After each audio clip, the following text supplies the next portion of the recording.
know that military forces around the world require their troops to go through strenuous physical training. What some of you might not know is just how brutal some of this training can get. Far beyond doing a bunch of push-ups, running a few miles, or hitting some targets at the range, some military training pushes the limits of what trainees can do physically and mentally. As you'll see, in some cases, this training can come dangerously close to killing those who undertake it. Taiwanese Marines. You've probably endured the pain and discomfort of walking across stones and gravel in your bare feet. Imagine crawling across that surface on your bare skin. Not too bad? Okay, make the rocks fist-sized and throw in some sharp coral just for good measure. Now crawl across that for 50 meters without using your arms, and you have one of the most brutal drills undertaken by the Taiwanese Marines. North Korean Storm Corps. Not a lot is known about the secretive North Korean state. That said, every now and then, defectors provide a glimpse into what goes on the other side of the border. Reportedly, a specially selected group of soldiers make up North Korea's elite Storm Corps. Part of their training sees soldiers repeatedly punch trees and jagged tin cans until their hands are bleeding and oozing pus. Before finishing, they move on to punching a pile of salt, which must feel, real good on their bleeding hands. This all supposedly gives the men a physical and psychological edge in combat. Philippines Special Operations Group. Many of us know how hard it can be to accomplish simple tasks when we're drunk. Imagine enduring a range of military drills while being plastered.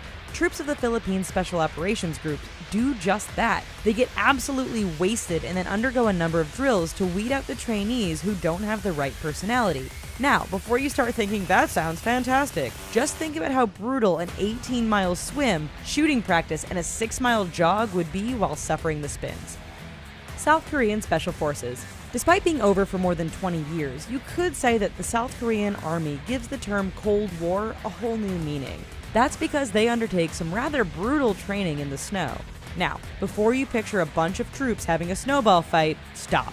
These troops strip down to their pants and undertake a variety of exercises in sub-zero temperatures. Strength and combat training can be tough enough, but now throw in some snow and temperatures as low as negative 30 degrees Celsius, and things go from hard to brutal pretty quick.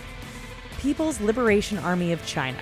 Want to build trust and teamwork among your co-workers? Then the PLA has a drill for you. Groups of several soldiers stand in a circle around a pit. Someone lights the fuse and the group proceeds to pass the explosive around in what is surely the most dangerous game of hot potato ever devised. After counting down, the last soldier to get the explosive throws it in the pit and everyone dies away before it explodes. Bye-bye, fingers. U.S. Marine Snipers. Being a sniper requires a steady hand, great reflexes, and a lot of patience. Apparently, it also requires a deadened sense of smell. That's because U.S. Marine snipers must prepare themselves and their camouflage suits, known as ghillie suits, by soaking in a giant pond of stagnant water and rotting vegetation repeatedly. Once you're nice and wet, you then get to roll around in the dirt over and over again. All of this is necessary to season the ghillie suit and also acts as great psychological training for the sniper. Navy SEALs. SEAL training is notoriously hard, and much of it is built around seeing just how much strength and endurance recruits actually have. However, one especially brutal training that recruits undergo is drown-proofing in a pool. This involves having your hands and feet bound while you perform various tasks in the water. The drill teaches breathing control, as well as forcing potential SEALs to learn to control fear and panic, which can set in during such a situation. Not done there, instructors also attack trainees in the water to add that extra level of intensity. Because that wasn't hard enough. Belarus Red Berets. One drill for soldiers who want to join Belarus's Red Berets involves running an obstacle course. Only this isn't your standard military obstacle course. Picture all the usual walls, beams, tires, and obstacles found in a usual course, but add a little extra. In this case, that little extra is a lot of fire, a lot of smoke, gunfire, and instructors trying to knock you off track at every turn. It's an obstacle course from hell, and we think it demonstrates why only 10% of recruits make it through training for this elite force. The Indonesian Army. On the surface, there's nothing that brutal sounding about Indonesia's military training. Recruits run an obstacle course and crawl through the mud while instructors shoot guns. There's just one big difference. The instructors shoot their assault rifles at the ground just inches from the crawling recruits using live ammunition. Sure, it gets the recruit the experience of having live rounds fired near them, but one slip up by an instructor and things can go from brutally dangerous to death pretty quickly. The Russian Special Forces. Training can be dangerous, but recruits and instructors know that realistic training can make the difference when the time comes. That said, one drill the Russian Special Forces utilize is a bit extreme.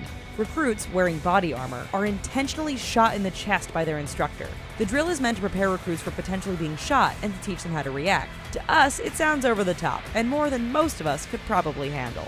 Alright folks, so which one of these training do you think you could make it through? I know one of you is going to be in the comments all like, "Oh man, this isn't so bad, I could make it." But also while you're here, you should go ahead and click on these other videos because you know you want to. And don't forget to click like and subscribe.